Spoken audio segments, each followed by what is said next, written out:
ইতি কীলকম।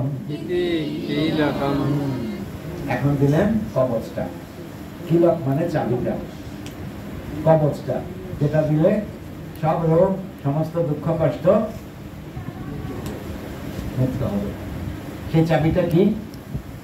অহং ত্বং। বলো অহং ত্বং। আগে আগে না আস্তে আস্তে। অহং ত্বং সর্ব পাপেভ্যো মোক্ষয়িষ্যামি মা শুচঃ ইতি কীলকম। তার চাবিটা দিলেন কি উনি? যে আমি তোমাকে সব পাপ থেকে মুক্ত করে দেব, কোনো পাপ তোমার হবে না। কেন হবে না? ওই যে ওনাকে আশ্রয় করেছে, একমাত্র উনি শক্তি, এটা বিশ্বাস করেছে, ভগবানের কাছে আশ্রয় নিয়েছে, এবং উনি যা যা বলবেন সেগুলোই সে শুনলে পরে তখন তার আর কোনো পাপ হবে না। পাপ করতে পারে না সে। যে ভগবানের আশ্রয় নেয় সে আর পাপ করতে পারে না। কেন? তার কারণ ভগবান তো পাপকে আশ্রয় দেয় না, ভগবান তো পাপের ঊর্ধ্বে, পাপ পুণ্যের ঊর্ধ্বে ভগবান। সুতরাং ভগবান যাকে আশ্রয় দেন তিনি কোনো পাপ কাজ করতে পারেন না।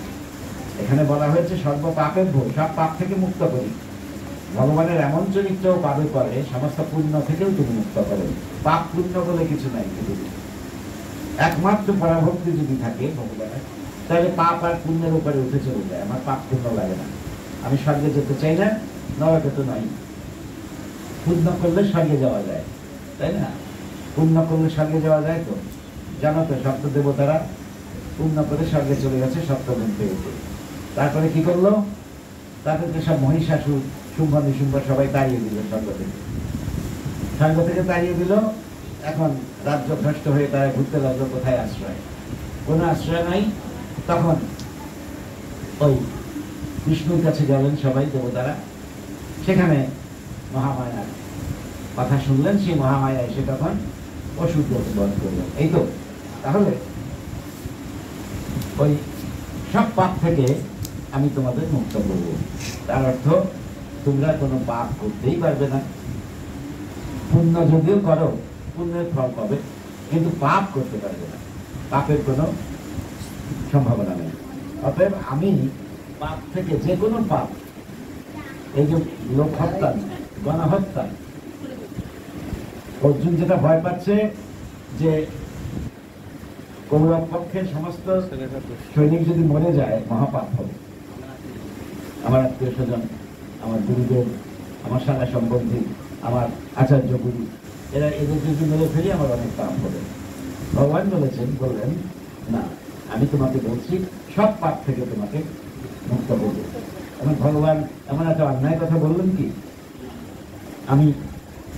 আমি যদি মানুষ মারি তাহলে পাপ তো হবে, আমার সাধারণ জ্ঞানে বলি, কিন্তু কিভাবে মারলে তোমার পাপ হবে না সেই কথাটা গীতায় বলা আছে। সেইভাবেই অর্জুনকে তিনি তৈরি করেছেন। এই জন্যই অর্জুনকে তিনি এই কথাটা বললেন যে আমি তোমাকে সমস্ত পাপের থেকে মুক্ত করে দেব। যার উপরে বিশ্বাস থাকে তাকে একটা প্রতিশ্রুতি দেওয়া যায়। যার উপরে বিশ্বাস নাই, যার চরিত্র স্খলিত হওয়ার সম্ভাবনা থাকে, চরিত্র ভ্রষ্ট হওয়ার সম্ভাবনা থাকে, তাকে কোনো উপদেশ দেওয়া যায় না, উপদেশ দিলেও থাকবে না। কিন্তু অর্জুন এমন একটা পাত্র, উনি প্রমাণ করেছেন কৃষ্ণের কাছে সারা জীবন ধরে উনি অনড়, অবিচল, কর্তব্য এবং সত্যের পথে অবিচল। এজন্যই তিনি বললেন আমি তোমাকে সব পাপ থেকে মুক্ত করবো। এখন যদি মনে করি আমরা তাহলে ভগবানের আশ্রয় নিলাম, সকালবেলা বললাম ঠাকুর তোমার পায়ে আশ্রয় নিলাম, তাহলে তো ভগবান আমাকে সব পাপ থেকে মুক্ত করবে, সেরকম মনে করার কোনো কারণ নেই।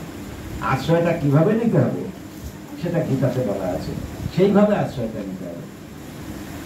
আবার বলছি,